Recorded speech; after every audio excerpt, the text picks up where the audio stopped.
The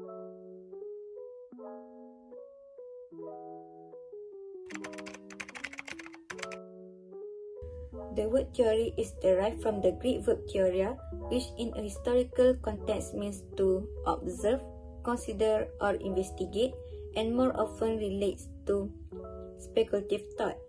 A proposed description of communication phenomena, the connections between them, the narrative that account for these connections, and the justifications for these three components is known as communication theory.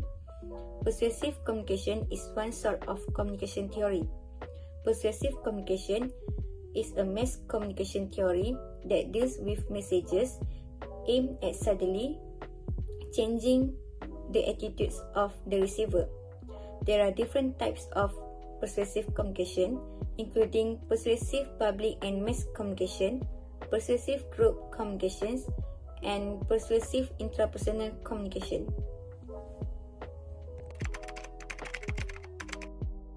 Persuasive communication theory is a mass communication theory that deals with messages that aim to change the attitude of recipients subtly. Persuasion communication also includes a variety of attributes designed to increase persuasion. For example, appealing source, a message with convincing argument or effort to make the topic seem personally relevant to the audience. According to this theory, the communication process is divided into three stages such as communication, attitude, and behavior. Persuasion works best when it could or realistic, taking into account the audience values, belief, motivate, and attitude. Persuasion can be used to accomplish the 5 main goals listed below. It is creating uncertainty, reducing resistance, change attitude, amplify attitude, and gain behavior. Next, persuasion is the one process of changing someone's mind. It is divided into two types. It is high elaboration process that require careful thought, and also low elaboration process that require a little thought. There are three practical things you need to address in order to persuade an audience, such as goal, perspective, and truth. Persuasion also has 4 basic components such as source, receiver, message, and also channel. Persuasive communication theory has been found in many researches. There are some historical discoveries behind persuasive communication theory. According to Perlo's 2017, stated that the first persuasion theory was Aristotle. Aristotle developed the first scientific approach to persuasion.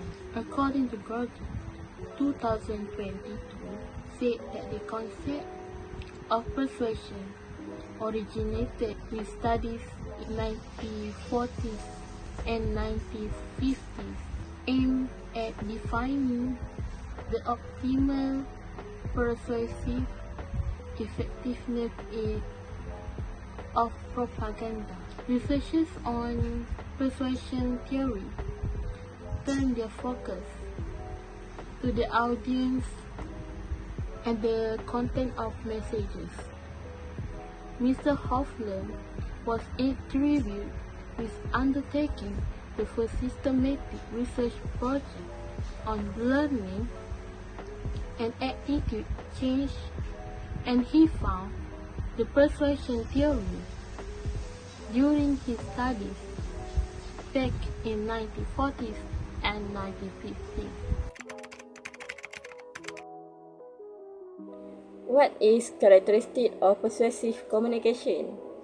Persuasive communication has different characteristics from other forms of communication referring to the nature of persuasive.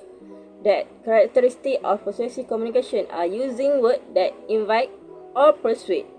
In general, persuasive communication is accompanied by facts and evidence to be strong in trying to influence others. Persuasive communication do not impose opinion on others to avoid conflict. Persuasive communication using words that make other people excited, interest, or provokes.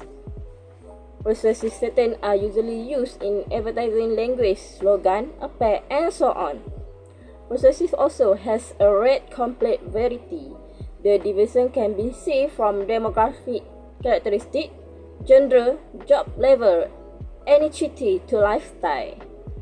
Persuasive communication strategy is also a combine of persuasive communication planning and communication management.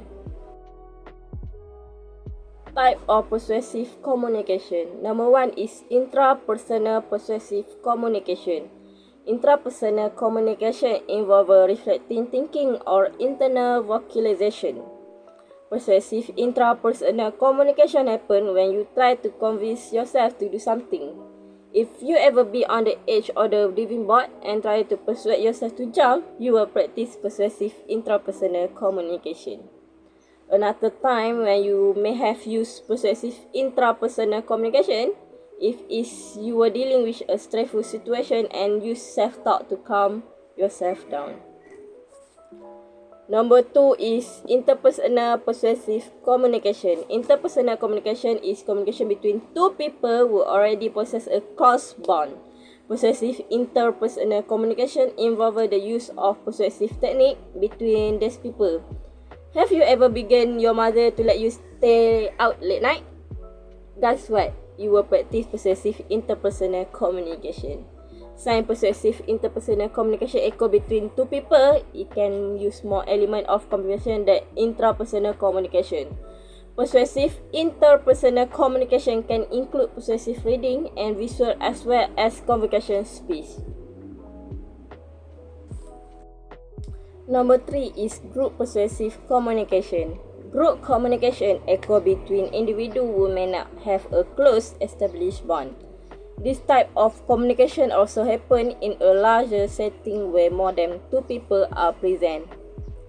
Persuasive group communication most often involves one or more people trying to convince a group of something. You may have experienced persuasive group communication while working on a group project in a class or trying to decide what to do with a friend. The main difference between persuasive interpersonal communication and persuasive group communication is the number of people involved. Like persuasive intrapersonal communication, persuasive group communication may ask of mere communication of audio, visual, and verbal technique to convince its audience. Persuasive group communication can include a persuasive reading and limited presentation technique as well as communication speech. The last one is a public communication and mass communication. Public communication focuses on the person delivering the message. The message may be performing possible giving a space in front of a live audience. For example, a lawyer giving her closing argument would be a practice persuasive public communication.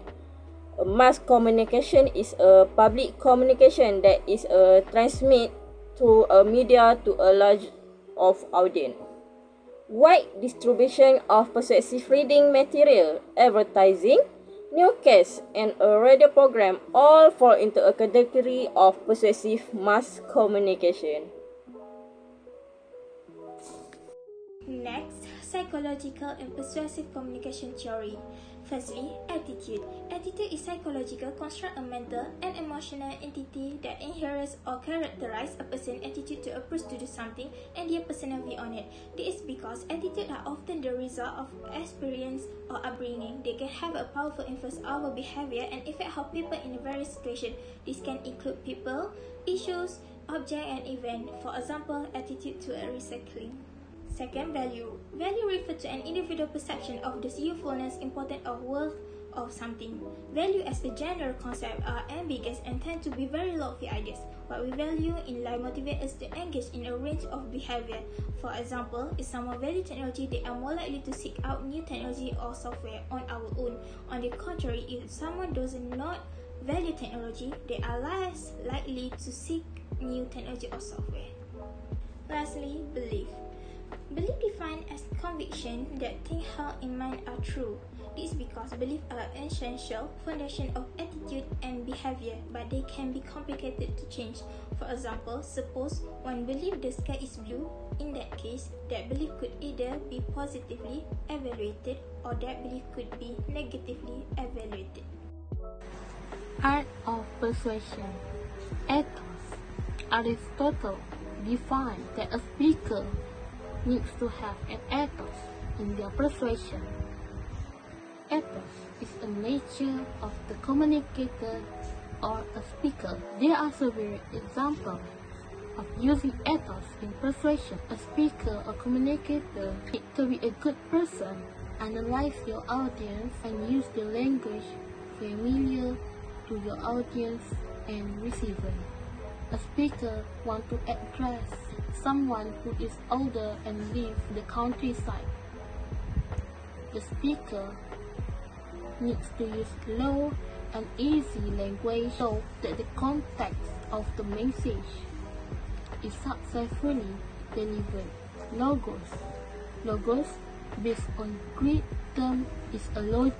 The speech or argument with logos will stand up alone by itself.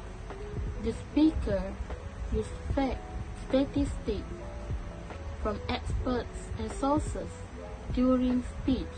For example, in 2012, Barack Obama used logos when discussing the 2008 recession in the State of the Union address.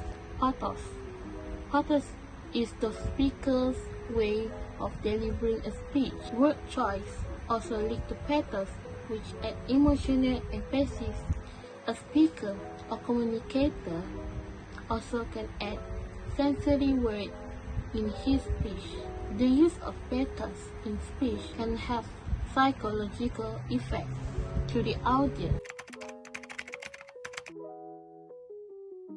Persuasive communication is to manipulate someone's belief by communicating directly using our communicating skills that will change someone's belief, especially to our own self. Persuasive communication can be known as something that had a goal to be achieved. We also persuade our own life when we have to face some negativity that happened to us. For example, when life hits you hard, when you feel down about something, especially about your study, family problem, or the things, or all the miserable thing, this thing will bring a lot of pressure in your life. Individual persuasive is to persuade our own self by making a decision to our own life. Sometimes, we always persuade our own self by making some target to achieve something. It is because when we have a target to do something, we automatically can give a 100% commitment in something that we want to do. So, the result that we can get is our work has been done perfectly and it will not waste our time and energy when we do something with a plan and target. For example, the target that we want to study 2 subjects in a day. With a lot of preparation, we will get a good study. It is because we have to study smart, not study hard. The things that we do will stay organized and well prepared by our own self. Secondly, when we try to learn something new, we always persuade our own self. For example, if someone wanted to learn about computer skills as a new knowledge, it is a good advantage for ourselves if we try to learn something new. We can develop a new skills to our own self and we can teach others in the future. We also can get income by doing some work that are relatable to computer editing skills. So, it will give us a lot of confidence to do something new in our life. Sometimes, we also persuade our own self when we wanted to buy something luxury for ourselves. It is because we always feel that it is something that wasted our money when we buy something for our own self. Sometimes, we have to give our own self a self-reward as a gift for our hard work, especially in our study. Persuasive communication can give a good impact for us by making some good decisions to our own life. I will explain to you guys how to apply persuasive communication in organization. An organization is a group of people who cooperate such as a firm, business, neighborhood association, charity, or union. Organizations are Influenced by persuasive communication to engage their workforce is as a crucial step in the organizational communication channel. Persuasive communication theory can be applied to politics, business, conflicts, and negotiation. Persuasive communication is essential to professional workplace. This is why persuasive communication important in the workplace. So, when communicating with colleagues, effective persuasive communication is essential to forging a cooperative relationship with your team's workmates. These principles also applies to teams and organizations and cultures when speaking with teams, leaders, and managers. Persuasive communication be useful in conveying crucial messages in order to close the disparity between employees and employers. Compatibility between employers and employees must be established through continuous interaction. When communicating with clients and customers, persuasive communication allows you to convince your clients and customers that you are the best person for the job. Persuasive communication in the workplace is showing respect for the opinions, belief, and value of another is a great way to establish trust and influence others in the workplace. Lastly, to give yourself the best direction, take a look of Key to Persuasive Communication course to give yourself the best guidance. How to apply persuasive communication theory in groups? There are 3 tips for effective persuasive communication theory. Number 1, know your audience, get their intentions and connect to them emotionally is how you craft your message. Will depend on whether you send memo to your staff or giving a presentation to the entire company. For example, you are trying to persuade company management to adopt a no smoking policy. Begin with a statistic regarding how many 6-day smokers take compared to the non-smokers. Number 2, establish credibility. Is people considered to have high levels of expertise if they have a history of some judgments or have proven themselves knowledgeable and well-informed about their proposal. Let me give you an example. If you're a boss in your company, you should persuade your workers to work hard to get an extra money, so maybe they will be influenced by the word that you say. So the last tip is convey benefits. It's easier to persuade an audience when you can show them how your proposal benefits them. If you're asking your staff to work overtime during a busy season, describe how the extra money generated will fund additional employee perks or physical improvements to the workplace.